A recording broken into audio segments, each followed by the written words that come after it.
Hello guys and welcome back to my channel. So if you are new to this channel और आपने अगर इस channel को अब तक सब्सक्राइब नहीं करा है तो इस चैनल को जल्दी से सब्सक्राइब कर देंगे.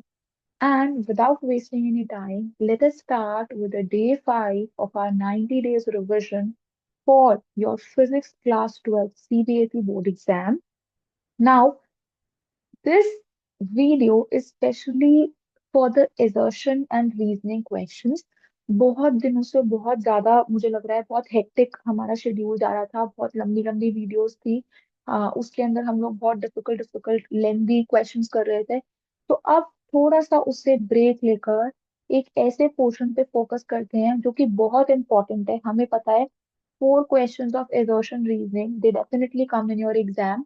और बहुत कंफ्यूजिंग क्वेश्चंस होते हैं. बहुत ज्यादा चैलेंजिंग कॉन्सेप्ट को चैलेंज करते हुए क्वेश्चंस होते हैं. तो जितने ज्यादा हम एजर्शन रीजनिंग क्वेश्चंस करेंगे उतना हमारे लिए जो है वो अच्छा है. उतना हमारी पॉसिबिलिटी 100 आउट ऑफ 100 स्कोर करने की जो है वो बढ़ जाती है. So now without wasting any time let us move with the assertion and reasoning questions. Now before I start with the assertion reasoning questions, I would like to take a moment to explain you कि assertion reasoning questions कैसे attempt करने होते हैं. ठीक है. तो ये assertion and reasoning questions बहुत सिंपल हैं. इसके अंदर बेसिकली हमारे पास दो स्टेटमेंट्स होती हैं. एक स्टेटमेंट होती है by the name of assertion and एक स्टेटमेंट होती है by the name of reasoning. ठीक है. तो जो assertion है that is a simple statement. एक बहुत सिंपल सी स्टेटमेंट है. ठीक है. जैसे कि फॉर एग्जाम्पल अगर मैं आपको एक एजर्शन दूं, एजर्शन इज कि जो लीव्स हैं, leaves are generally green in colour. Very simple assertion कि जो लीव्स हैं वो जनरली क्या होती हैं, ग्रीन इन कलर होती हैं. So this is an assertion. एक सिंपल सी स्टेटमेंट आपको मैंने दी दैट लीव्स क्या है, ग्रीन कलर की हैं. Now I give you another statement. That statement is by the name of reason. तो आपको पहले मैंने एक assertion दिया. नेक्स्ट स्टेटमेंट जो मैंने आपको दिया वो है रीजन. ठीक है. अब रीजन के अंदर मैंने आपको क्या दिया, मैंने एक और स्टेटमेंट दी आपको. ठीक है. और उसके अंदर मैंने आपको स्टेटमेंट दी leaves have a green coloured pigment called chlorophyll. Okay. तो अब जो ये एजर्शन है वो एक सिंपल सी स्टेटमेंट है.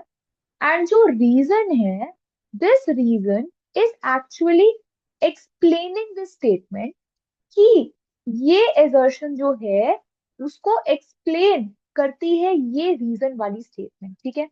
तो एजर्शन एक सिंपल सी स्टेटमेंट है एंड रीजन जो है वो इसको एक्सप्लेन कर रहा है. ठीक है. अब क्वेश्चन आपसे इस तरीके से पूछा जाता है.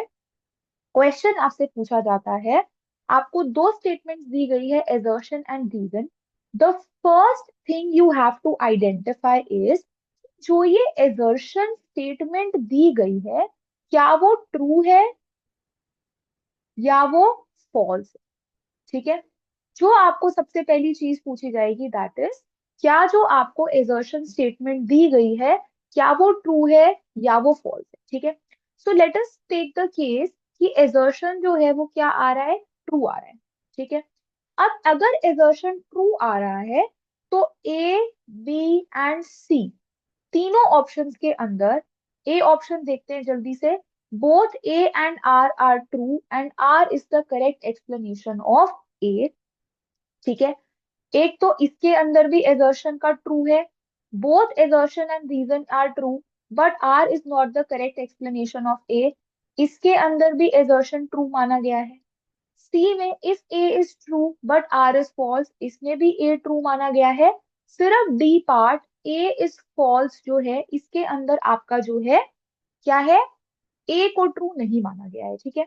तो अगर आपका ए ट्रू आ जाता है तो ऑप्शंस जो हैं वो ए बी सी में से कुछ भी हो सकते हैं क्योंकि तीनों ऑप्शंस में एजर्शन क्या माना गया है, ट्रू माना गया है. बट अगर आपका जो एजर्शन है, अगर आपका जो एजर्शन है this assertion by any chance is false.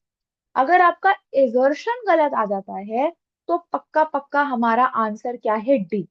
तो मजा आ जाएगा अगर एजर्शन ही गलत हो, है ना। अगर जो क्वेश्चन है उसका एजर्शन स्टेटमेंट ही गलत हो तो पक्का पक्का आंसर क्या हो गया, डी। बट अगर एजर्शन ट्रू है तो ए, बी और सी तीनों में से जो है वो क्या हो सकता है, हमारा सॉल्यूशन हो सकता है। सबसे पहले आपको चेक करना है क्या हमारा एजर्शन ट्रू है या नहीं, ठीक है। अगर एजर्शन फॉल्स है तो आंसर यहीं पर डी आ जाएगा, ठीक है। अब फर्स्ट स्टेप एजर्शन चेक करने के बाद सेकंड स्टेप आपको जाना है रीजन पर। अब एजर्शन ट्रू है तो रीजन ट्रू भी हो सकता है और रीजन जो है वो फॉल्स भी हो सकता है, राइट। अगर रीजन ट्रू है तो क्या हो सकता है आपके पास, ए, बी और सी। अगर रीजन ट्रू है तो आपका क्या हो सकता है, ए स्टेटमेंट, ए पार्ट को देखते हैं। ए पार्ट में ऑप्शन में क्या है, R is the correct, R is true. R को भी क्या माना है, true. A and R are true. तो आर ट्रू आता है ए ऑप्शन में, आर ट्रू आता है बी ऑप्शन में। लेकिन आर अगर फॉल्स होगा तो पक्का पक्का आंसर क्या हो जाएगा, सी हो जाएगा, ठीक है। तो सबसे पहले आपको चेक करना है क्या हमारा एजर्शन ट्रू है या फॉल्स है। अगर एजर्शन फॉल्स है तो आंसर हो गया डी। फिर आपको चेक करना है क्या मेरा रीजन ट्रू है या मेरा रीजन फॉल्स है। अगर आपका रीजन फॉल्स है तो पक्का पक्का आंसर हो गया सी। अब यहां पर आने के बाद नेक्स्ट आपको चेक करना है, the third step that you have to check is, आपको चेक करना है क्या मेरा जो रीजन है वो ए को एक्सप्लेन कर रहा है। मतलब ए के होने का क्या यही स्टेटमेंट रीजन है, ठीक है। क्या रीजन एजर्शन को एक्सप्लेन कर रहा है। अगर वो करेक्टली इसको एक्सप्लेन कर रहा है तो आंसर हो जाएगा ए। अगर वो करेक्टली एक्सप्लेन नहीं कर रहा है, अगर करेक्ट है एक्सप्लेनेशन तो ए, अगर एक्सप्लेनेशन इनकरेक्ट है तो ऑप्शन हो जाएगा बी, ठीक है। सिंपल सी ये चीज है। तो यहाँ पर देखते हैं leaves are generally green in colour, which is true. अब एजर्शन ट्रू आ गया तो क्या क्या हो सकते हैं ऑप्शंस, ए हो सकता है, बी हो सकता है और सी हो सकता है। Then reason is leaves have a green coloured pigment called chlorophyll, that is also true. तो रीजन जो है वो क्या है, ट्रू है। तो इसका मतलब सी ऑप्शन नहीं हो सकता, ए और बी में से कुछ होगा। क्या रीजन ए का एक्सप्लेनेशन है, leaves are generally green in colour, क्यों होती है ग्रीन कलर की, क्योंकि उसके अंदर क्लोरोफिल पिगमेंट होता है। तो रीजन एजर्शन को एक्सप्लेन कर रहा है, इसीलिए जो आंसर है वो क्या हो जाएगा, the answer will be A part. The answer will be A part. तो जल्दी से हम लोग क्या करेंगे, आई होप सबको समझ आया हो ये एजर्शन रीजनिंग के क्वेश्चंस कैसे अटेम्प्ट करने हैं। एक बारी मैं जल्दी से इसको थोड़ा सा क्लीन कर कर एक बारी जल्दी से स्टेप्स बता रही हूँ। सबसे पहला स्टेप इज आपको चेक करना है क्या मेरा एजर्शन ट्रू है या मेरा एजर्शन फॉल्स है। अगर एजर्शन फॉल्स है आंसर हो जाएगा डी। अगर एजर्शन ट्रू है उसके बाद आपको चेक करना है क्या मेरा रीजन ट्रू है या मेरा रीजन फॉल्स है। अगर रीजन फॉल्स है तो आंसर हो जाएगा पक्का पक्का सी। अगर रीजन ट्रू है तो ऑप्शन ए भी हो सकता है और बी भी हो सकता है। थर्ड में आपको चेक करनी है एक्सप्लेनेशन कि क्या रीजन एजर्शन को एक्सप्लेन कर रहा है। अगर करेगा, अगर एक्सप्लेनेशन करेक्ट है तो आंसर हो जाएगा बी। अगर एक्सप्लेनेशन इनकरेक्ट है तो आंसर हो जाएगा बी। इतना सिंपल है, करेक्ट है तो आंसर ए, इनकरेक्ट है तो आंसर बी। इतना सिंपल है, 3 स्टेप्स का काम है आपको ये करना, ठीक है। और एक एडवाइस मेरी जरूर लेने सब बच्चे। द एडवाइस इज कि जो ये ऑप्शंस है ए, बी, सी एंड डी, ये आपको जो है बार बारी पेज टर्न करके देखना ना पड़े कि ए ऑप्शन किसका होता है, बी ऑप्शन किसका होता है, सी ऑप्शन किसका होता है और डी ऑप्शन क्या होता है। आपको ये याद होना चाहिए कि ए ऑप्शन क्या होता है, A and R is true and R is the correct explanation of A. B option is A और आर दोनों सही है but R is not the correct explanation of A. C option is A is right but R is false and the D option is A is false but R is true. इतना simple है इस assertion reasoning question को करना. 4 marks are in your hands. सिर्फ आपको क्या करना है, एक इन स्टेप्स को अच्छे से फॉलो करना है. आधा काम तो इन स्टेप्स को फॉलो करने से हो जाएगा. एंड सेकेंड चीज जो आपको करनी है that is you have to sharpen your concepts. आपको अपने कॉन्सेप्ट्स को इतना शार्प बनाना है कि ट्रिकी से ट्रिकी क्वेश्चन जो है आप उसको इजीली अटेम्प्ट कर पाओ. और वो आपका होगा अगर आप इस 90 डेज रिवीजन को बहुत अच्छे से फॉलो करेंगे. आप एक भी दिन को जो है 90 डेज रिवीजन के मिस नहीं करेंगे. आप कंसिस्टेंट रहेंगे और आप जो है मेहनत करते रहेंगे. ठीक है. हमें सबको क्या चाहिए, हमें सबको फिजिक्स में 100 में से 100 चाहिए ही चाहिए. ठीक है. तो यहाँ पे मैंने ऑप्शंस दिए हैं आपको साइड में. स्टार्टिंग के 2-3 क्वेश्चंस में ऑप्शंस है, उसके आगे मैंने ऑप्शंस हटा दिए क्योंकि मैं चाहती हूँ कि आपको ऑप्शंस याद हो. ठीक है. आपको बार बार ही पेज टर्न करके ऑप्शंस देखने की जरूरत ना पड़े. पहला क्वेश्चन करते हैं. सजेशन जैसे मैं हर बारी बोलती हूँ, अगर आप मेरी वीडियो स्टार्टिंग से देख रहे हो मैं आपको बोलती हूँ pause the video, try the question yourself and then come to the solution to check कि क्या आपने जो चीज सोची है क्या वो सही है.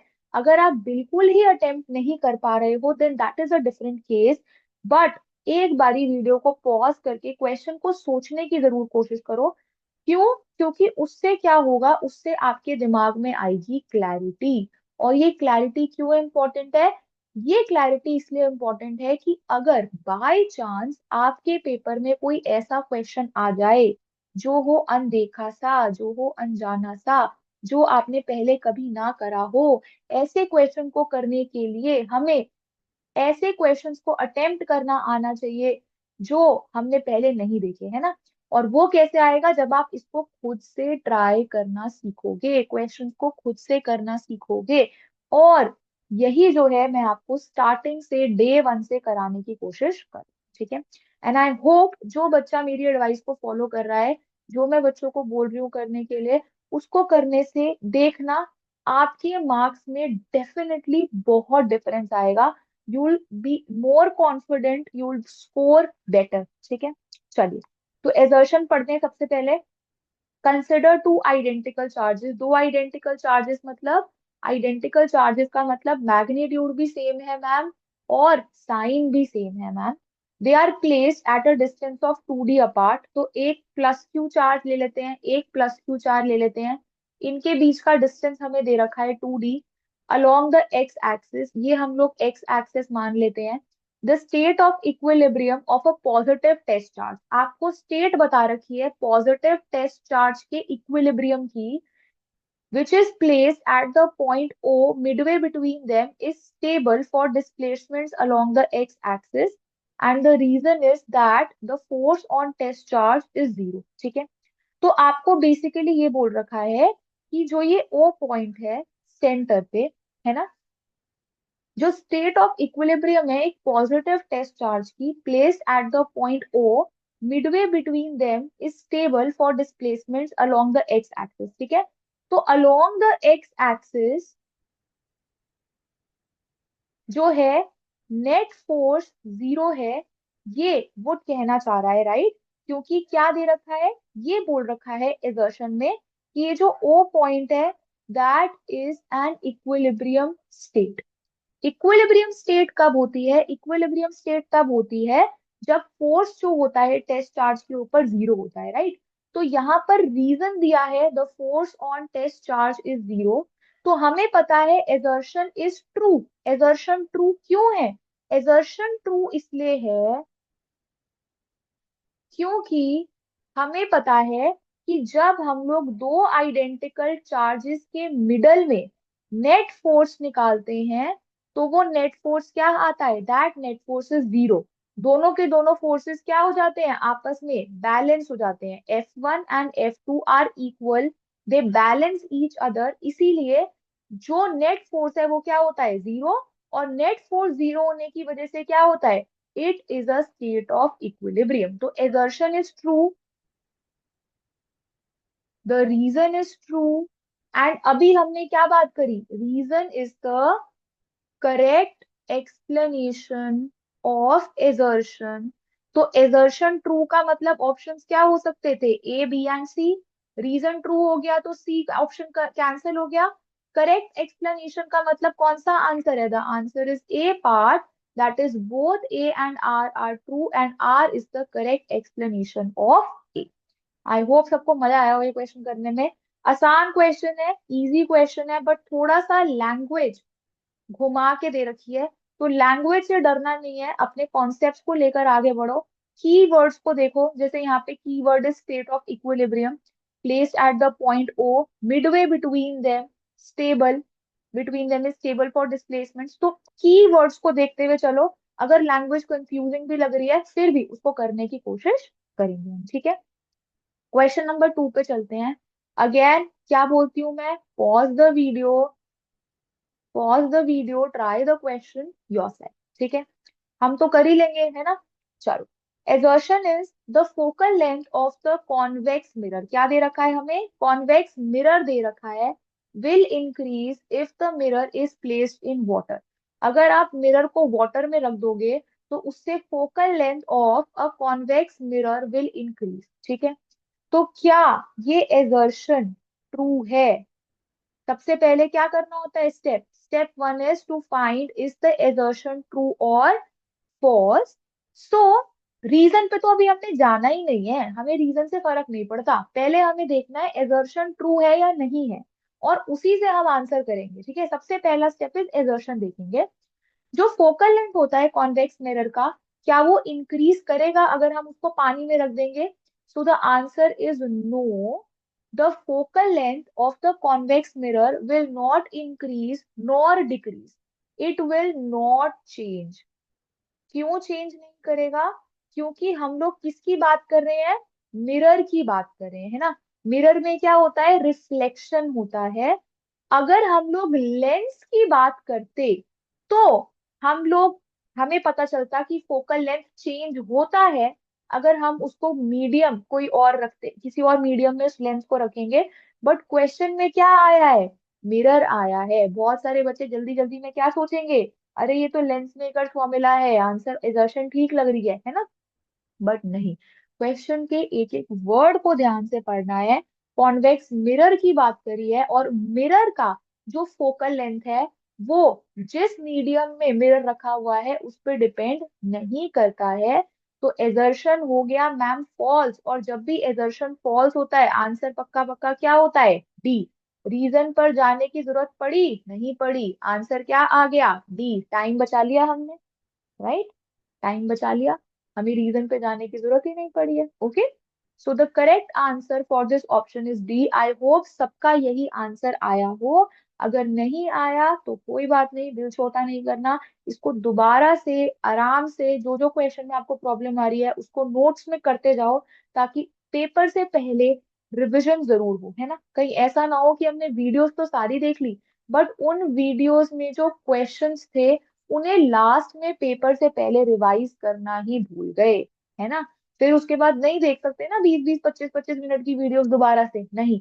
साथ साथ अपने नोट्स तैयार करते जाओ। यही नोट्स जो हैं वो तुम्हारे क्या हैं, हथियार हैं, जो तुम्हें पेपर में काम आएंगे। जो पेपर में तो तुम जंग लड़ने जाओगे उसमें यही नोट्स जो तुमने बनाए होंगे अपने लिए, जो तुमने तैयारी करी होगी, यही काम आएंगे, ठीक है।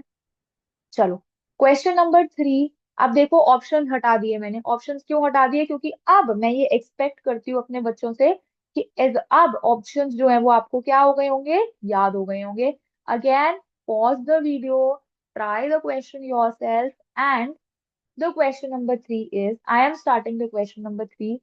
Assertion is a charge whether stationary और इन मोशन। अगेन स्टेप क्या है, सबसे पहले एजर्शन देखना है आपको, ट्रू है या फॉल्स है। सबसे पहला काम आपको ये करना है, एजर्शन देखना है ट्रू है या फॉल्स है। अ चार्ज वेदर स्टेशनरी और in motion produces a magnetic field around it. ओहो, इरेज कर देते हैं हम इसको। चलो ध्यान से देखेंगे सब बच्चे। एक चार्ज अगर स्टेशनरी होता है तो स्टेशनरी चार्ज जो है, क्या वो मैग्नेटिक फील्ड को प्रोड्यूस करता है?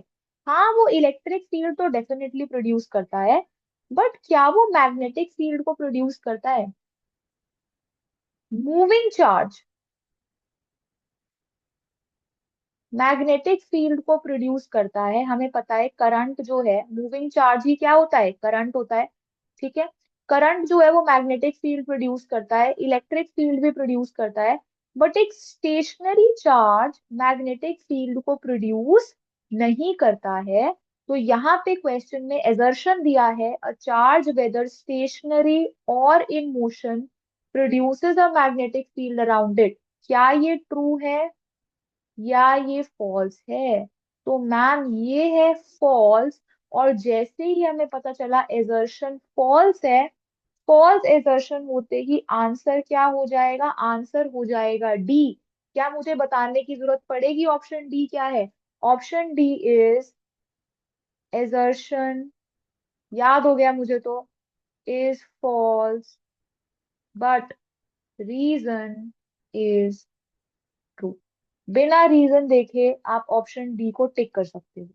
अगर गलती से आपका रीजन भी फॉल्स हो तो कोई बात नहीं, अगर आपका डी ऑप्शन है एजर्शन इज फॉल्स, सिर्फ एक ही ऐसा ऑप्शन है आपका चार में से जिसके अंदर एजर्शन इज फॉल्स है, और अगर आपका एजर्शन फॉल्स आ जा रहा है तो आप बिना रीजन पढ़े एजर्शन को इस डी ऑप्शन को टिक जो है वो कर सकते हो। ठीक है।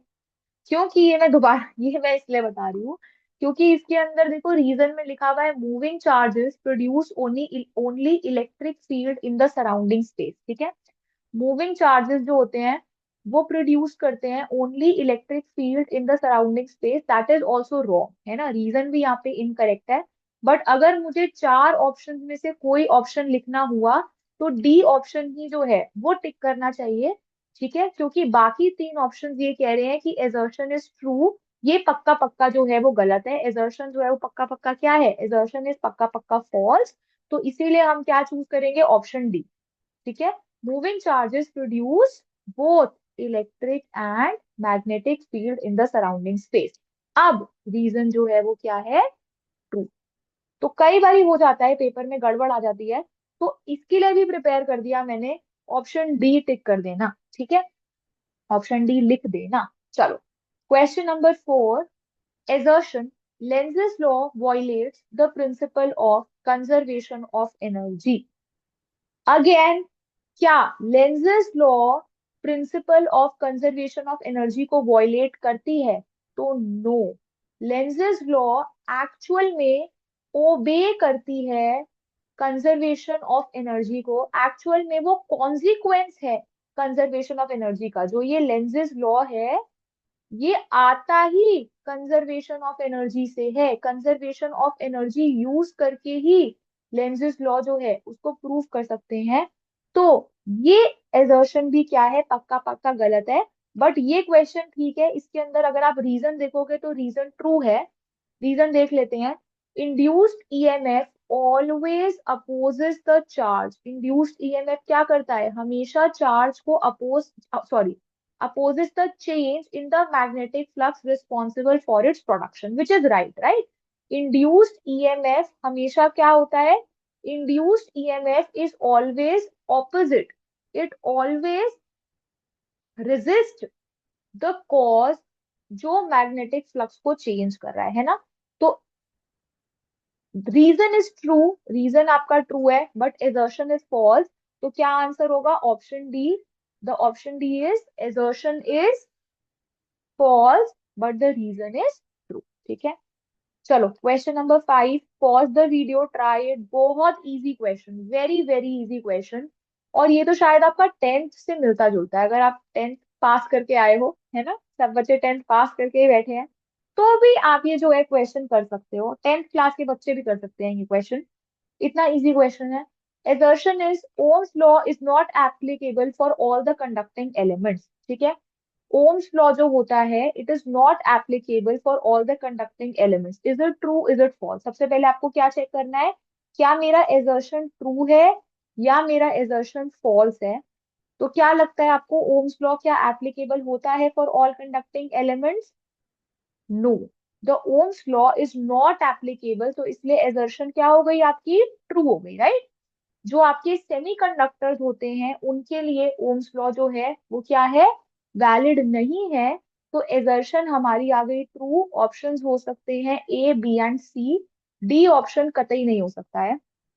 अब हम आते हैं रीजन पे। रीजन देखते हैं। Ohms law is a fundamental law. किसी भी लॉ को आप फंडामेंटल लॉ सिर्फ तभी बोलेंगे, सिर्फ तभी बोलेंगे आप किसी भी लॉ को फंडामेंटल लॉ, जब वो इस यूनिवर्स में हर जगह वैलिड होगा।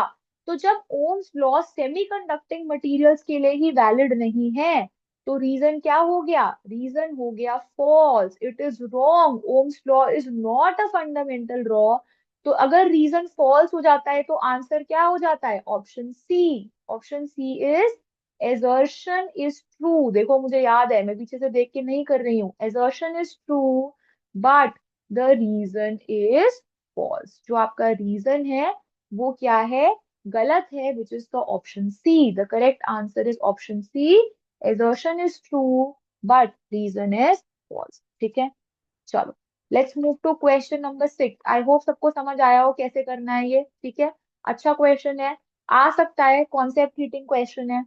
Question number 6, again a very good question, मुझे बहुत अच्छा लगता है क्वेश्चन, बहुत सिंपल है। Simple sweet, again basics. Assertion, de Broglie wavelength. De Broglie wavelength कहाँ पे पड़ी थी ma'am, dual nature of matter and radiation में पड़ी थी। डी ब्रॉगली वेवलेंथ होता क्या है ma'am, lambda is equal to H by T होता है ना। De Broglie wavelength of a freely falling body keeps decreasing with time. क्या आपकी वेवलेंथ डिक्रीज करती है विद टाइम? एंड देखते हैं हम लोग एक बार रीजन। अब देखो लैम्डा है ना, मुझे पता है एक फ्रीली फॉलिंग बॉडी के पास इनिशियल वेलोसिटी थी मैम जीरो। जैसे जैसे वो फॉल कर रही है, एक्सेलरेट हो रही है body by small g which is 9.81 metre per second square. इतना लिखने की जरूरत नहीं है, मैं समझाने के लिए कर रही हूँ। अब जो इसकी वेलोसिटी है वो क्या हो रही है मैम, इंक्रीज हो रही है, क्योंकि वो नीचे गिर रही है, ठीक है, in the direction of gravity जा रही है। एक्सेलरेट हो रही है बॉडी तो वेलोसिटी इंक्रीज हो रही है। जब वेलोसिटी इंक्रीज होती है तो मोमेंटम क्या होता है मैम, मोमेंटम भी तो इंक्रीज होता है, मोमेंटम इंक्रीज होता है।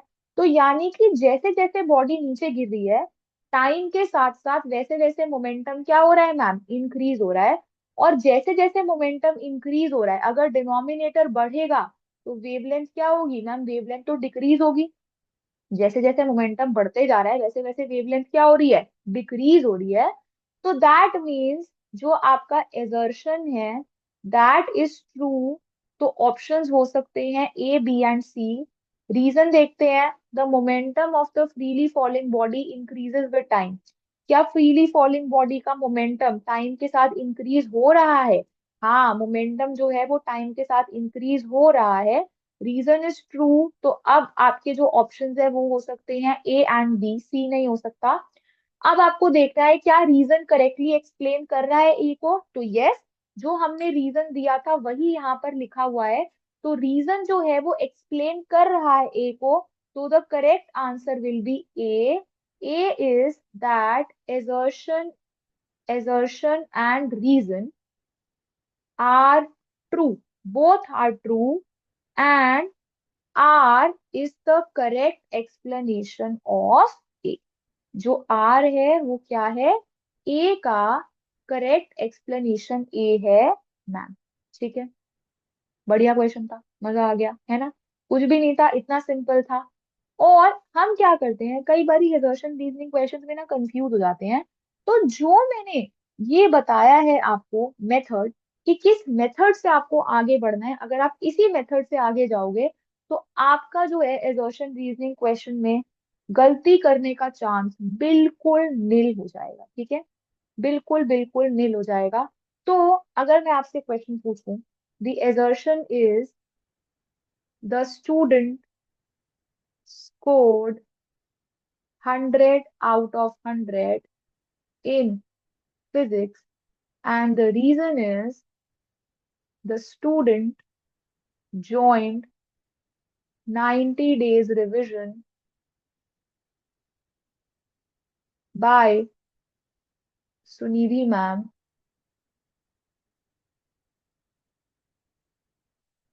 तो क्या एजर्शन और रीजन? एजर्शन इज ट्रू, हम ये करके दिखाएंगे, बिल्कुल करके दिखाएंगे, आपके आएंगे 100 out of 100 फिजिक्स में। एंड द रीजन कि आपने 90 डेज रिविजन को ज्वाइन करा और इसको कंसिस्टेंटली फॉलो करा, तो इसका मतलब assertion is true and the reason is the correct explanation of A. Assertion और रीजन दोनों ट्रू है and your correct answer for this is A. ठीक है, I want this, ठीक है, I want my students to score 100 out of 100 in your physics board exam. That is the goal over here, right? चलिए, now without wasting any time, as promised, हमने भाई 90 दिन में 90 derivation करनी ही करनी है, चाहे कुछ भी हो जाए। एक डेरिवेशन पर डे तो हम करके ही रहेंगे, ज्यादा करनी चाहिए, बट एक तो मिनिमम मैम हम रोज लर्न करके ही सोएंगे, रोज रिवाइज करके ही सोएंगे। And that derivation that we will be doing today is a thin spherical shell. पहले हम लोग कोशिश करते हैं स्टार्टिंग स्टार्टिंग की डेरिवेशन कंप्लीट कर लेंगे ना। इंपॉर्टेंट है, गॉसेस लॉ की सारी डेरिवेशंस इंपॉर्टेंट है। बोल बोल मतलब मैं इतनी बारी बोलूंगी कि आपके जब तक दिमाग में घुस नहीं जाता है ना कि गॉसेस लॉ की सारी डेरिवेशन लर्न करके जानी है, मैं तब तक बोलती रहूंगी। ठीक है, इतना बोलूंगी कि आपको सपनों में भी गॉसेस लॉ आएगा। ठीक है, अब देखो, a thin spherical shell of radius capital R has a uniform surface charge density which is sigma. Using Gauss's law, deduce an expression for electric field outside and inside the shell. तो आपको ये question जो है वो as a homework मैं दे रही हूँ। You have to revise this derivation, learn this derivation, practice this derivation, write this derivation at least 3 times, and इसको आज के आज ही पक्का कर लो। अगर ये क्वेश्चन आ जाए तो मैम मैं तो इसमें आधा नंबर भी नहीं कटवाऊंगा। डायग्राम प्लस जो आपके स्टेप्स हैं, वो स्टेप्स जो हैं वो प्रॉपर ऑर्डर में होने चाहिए, और स्टेप्स की करेक्ट एक्सप्लेनेशन अगर आप देंगे तो कोई भी टीचर जो है वो आपका हाफ मार्क्स काटने से पहले भी सोचेगी। ठीक है, इतना अच्छा आपको आंसर देना है डेरिवेशंस का कि टीचर को लगे कि वाह, एकदम मजा आ गया आंसर पढ़ के। ठीक है, तो अगर आपके पास ये डेरिवेशन अवेलेबल है तो बहुत अच्छी बात है, अगर आपके पास ये डेरिवेशन अवेलेबल नहीं है, इस डेरिवेशन का लिंक जो मैंने क्लास में एक वीडियो अपलोड करके कराया था, वो लिंक जो है वो आपको मिल जाएगा डिस्क्रिप्शन बॉक्स में। ठीक है, अगर आपको कोई भी दिक्कत आ रही है उस डेरिवेशन में, आप उस वीडियो को जाकर देख सकते हो। ठीक है, कोई भी अगर आपको कोई प्रॉब्लम आ रही है किसी भी टॉपिक में, यू कैन कमेंट कि मैम इस वाले कॉन्सेप्ट को दोबारा करा दीजिए, या इस वाले कॉन्सेप्ट में दिक्कत आ रही है, इस कॉन्सेप्ट के न्यूमेरिकल्स नहीं हो रहे हैं, कोई न्यूमेरिकल है आपके पास, ऐसा कोई न्यूमेरिकल जो आपको समझ नहीं आ रहा हो, जो आपके हिसाब से बोर्ड्स के लिए इम्पोर्टेंट है, you can ask me in the comment section. I hope आज की वीडियो आपको बहुत अच्छी लगी हो, मजा आया हो करके। एजर्शन रीजनिंग क्वेश्चन एक ऐसी चीज है जिसको बिल्कुल भी लाइटली नहीं लेना है, रिवाइज करते जाना है, साथ के साथ डेरिवेशंस को साथ के साथ लेके चलना है। आई होप आपको मजा आ गया हो आज की वीडियो में, क्योंकि मुझे बहुत मजा आता है आपके साथ क्वेश्चंस को प्रैक्टिस करने में, आपकी हेल्प करने में। And if you like this video, definitely like करेंगे, कमेंट करके बताओ क्या मजा आया, क्या चेंजेस करने हैं, कुछ भी जो भी आप कहना चाहते हैं। और इस वीडियो को जितना शेयर कर सकते हो अपने फ्रेंड्स के साथ उतना शेयर करो। Make a community, will score 100 out of 100।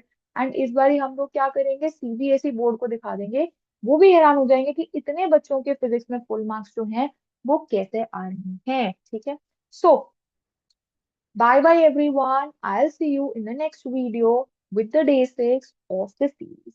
Bye bye, keep studying, keep learning, and keep getting successful. Bye bye.